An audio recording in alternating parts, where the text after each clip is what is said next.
বন্ধুরা, Mina kitchen home রেসিপিতে আপনাদেরকে সকলকে স্বাগত জানাই। রান্নার রেসিপি নিয়ে আপনাদের কাছে চলে এসেছি। রেসিপির নাম হচ্ছে মাছের ঝোল। তো এখানে আমি গ্যাসটা চালু করে দিয়েছি, কড়াটাও বসিয়ে দিয়েছি। কড়ার মধ্যে আমি সর্ষের তেল আগে থেকেই দিয়ে রেখেছিলাম। তো তেলটা গরম হয়ে গেছে, তার মধ্যে আমি সবজিগুলো দিয়ে দিলাম। কি কি সবজি আছে আপনাদেরকে আমি দেখাবো। এখানে কি কি সবজি আছে আপনাদেরকে আমি আগে দেখিয়ে দিই। এখানে ঝিঙে, পটল, আলু, গাজর, আর এখানে ডাঁটা নিয়েছি, অল্প করে ডাঁটা নিয়েছি, সজনে ডাঁটা। তো এগুলো আমি ভালো করে আগে একটু ভেজে নেবো, হালকা করে আমি ভেজে নেবো। সামান্য হলুদ দিলাম, দিয়ে ভালো করে মিক্স করে নিলাম।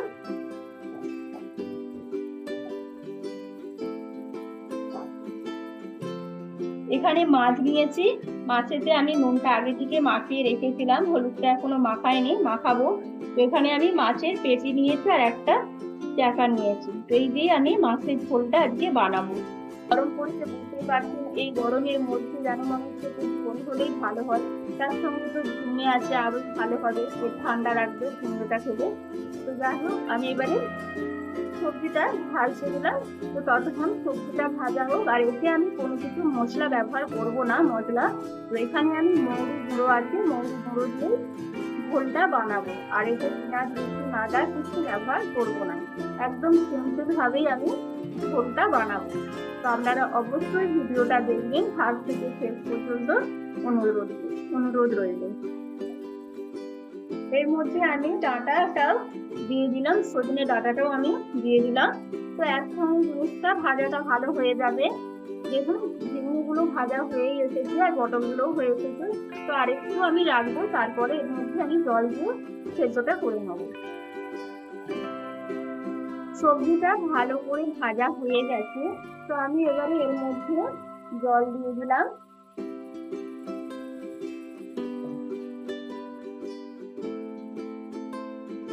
নুন দিয়ে দিলাম,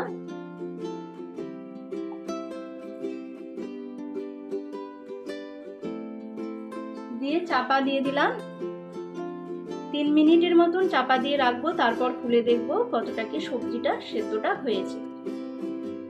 ঢাকনাটা খুলে দেখবো কতটা কি সবজিটা সেদ্ধটা হয়েছে।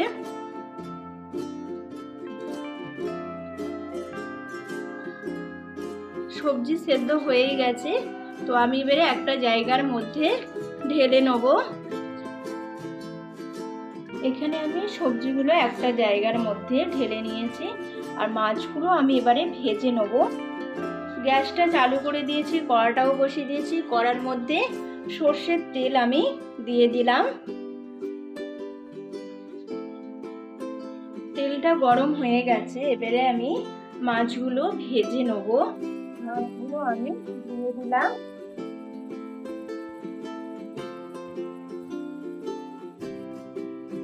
একদিকটা ভাজা হয়ে গেছে, এবারে আমি একদিকটা উল্টে দেবো।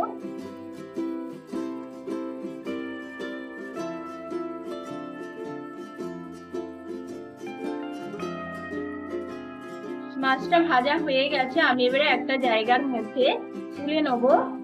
তো আমি একটু হালকা করে ভাজবো, বেশি কড়া করে ভাজবো না, যেহেতু এটা মাছের ঝোল বানাবো, তার জন্যই আমি হালকা করে ভাজবো। তো মাছগুলো আমি সবই তুলে নিলাম একটা জায়গার মধ্যে।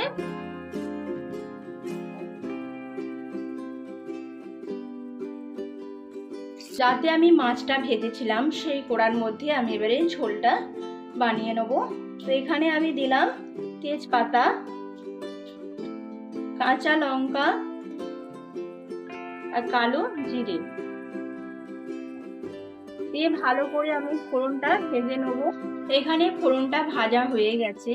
তো এখানে আমি দিলাম মৌরি গুঁড়ো, ভেজে রাখা মৌরি গুঁড়োটা দিয়ে দিলাম, দিয়ে ভালো করে মিক্স করে নিলাম। সামান্য হলুদ দিলাম। তো ভেজে রাখা মৌরি গুঁড়োটা আমি ভালো বেশি ভাজবো না, হালকা করে আমি তেলের মধ্যে নেড়ে নিলাম। আর এখানে যে সেদ্ধ করে সবজিটা রাখা ছিল সেটাও আমি এবারে দিয়ে দিলাম।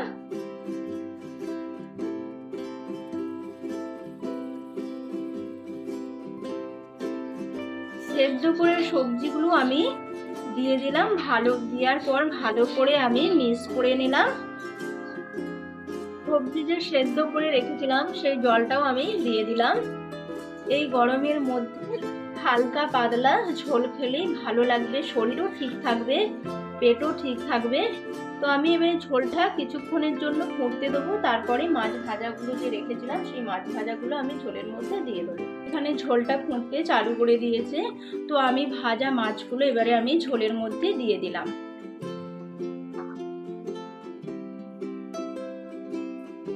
সবজিটা সেদ্ধর সময় নুন দেওয়াই আছে, তো আমি অল্প করে নুন দিলাম। তো ভালো করে আমি এবারে মাছ আর সবজি যা দেওয়া আছে ঝোলটা ভালো করে এবারে আমি ফুটতে দেবো, টকবক করে কিছুক্ষণের জন্য ফুটতে দেবো। এখানে মাছের ঝোলটা হয়ে গেছে, তো আমি এবারে গ্যাসটা অফ করে দিলাম। ওপর থেকে ভাজা মৌরি ছড়িয়ে দিলাম, গুঁড়ো না দিয়ে মিক্স করে নিলাম। তো একটা জায়গার মধ্যে আমি ঢেলে আপনাদেরকে আমি দেখাবো। মাছের ঝোলটা হয়ে গেছে, তো আমি একটা জায়গার মধ্যে ঢেলে দিয়েছি। তো আপনারা অবশ্যই ভিডিওটা দেখবেন, ফার্স্ট থেকে শেষ পর্যন্ত ভিডিওটা দেখবেন। ভালো লাগলে অবশ্যই লাইক কমেন্ট করে জানাবেন। মিনা কিচেন হোম রেসিপিতে আজ এই পর্যন্তই। ভালো থাকবেন, সুস্থ থাকবেন, সাবধানে থাকবেন। নমস্কার।